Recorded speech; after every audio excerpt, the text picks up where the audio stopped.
Hey builders, Brooke up here with another mock or mod review, this time of Ron McFadden's Millennium Falcon, which is a very heavily modified version of the Rise of Skywalker Millennium Falcon. One of the things that this mock does that I think is very important is it creates a thicker mandible and overall kind of design because it piles up more tiles and whatnot to create some greebling. I think this is something that is missing a lot from the actual Rise of Skywalker model, just because it ends up being the same thickness as the Microfighter Millennium Falcon, which doesn't really seem right if you think about it.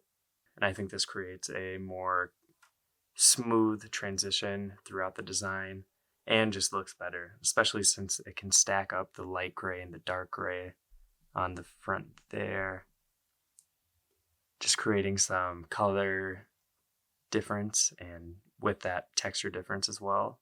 Something else that wasn't perfect on the original model was that it had a lot of different dark gray plates across the top of the ship, which didn't really look super natural just because in the scaling and the amount of pieces they used, it wasn't a smooth transition. And using just the light gray plates on this just looks so much better.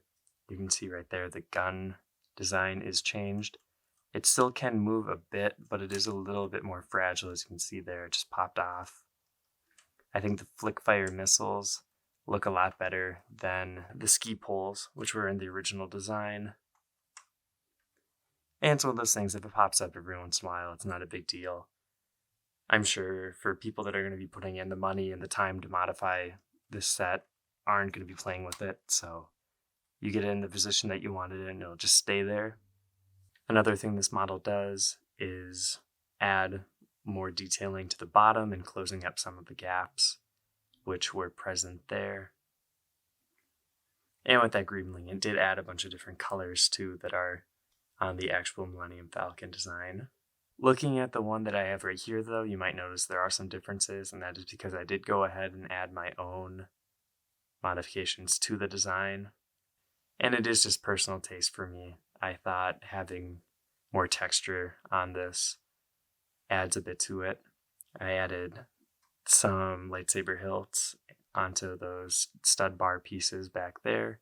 And a lot of the stuff I added also was me looking at the UCS model and seeing what I thought should be added. It doesn't just change the outside though, the interiors are different. The cockpit is modified a bit to add a lot more details and create a more movie accurate setup there. You can see all the additional control panels there, though it's not exactly perfect because it is a really tight fit when putting the actual windscreen back on.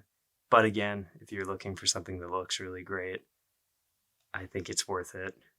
And some of the indoor seating has moved a bit. I would say one of the weaker points of this model is the panel closest to the cockpit. It had to be modified a bit, and the connection just isn't as strong as the rest of them. But it would take a bit to knock it off, and it isn't going to be a problem most of the time. The play function is the same as in the actual model, where you flip up the panels just to get into the inside. Really, the only thing that changed is the table with their game board moved from here over close to the cockpit. So what are my final verdicts on this mod? I think it's very much worth it. The Millennium Falcon is one of the more iconic vehicles in all of movies, and especially in Star Wars. And Lego is getting a lot better with their sets, but there are a lot of things that can be improved. And that just shows here with Ron McFadden's design. And I also have like a personal attachment to this build. This is one of the modifications that really got me back into Lego. I bought the Millennium Falcon in 2020 in the middle of the pandemic, and taking the time to modify it was a really fun hobby for me. It was kind of exciting to wait for my bricks and pieces orders to come in so I could add more pieces. And with that, I did the Millennium Falcon here as well as his X-Wing design, changing it from the Red 5 to the dark blue version, which is in Rogue One. And this part of the hobby has just been one of the more exciting things for me. I love taking a product and just improving it. I think that is really fun and rewarding in its own way versus having to come up with your own designs. And I just think Ron McFaddy overall is just a great designer and has a lot of great products, especially in Star Wars. So if you want to have the best version of the Millennium Falcon in Lego, I would definitely go ahead and build this. If you want to see more Lego builds and custom minifigure reviews, please subscribe, and I'll see you in the next video.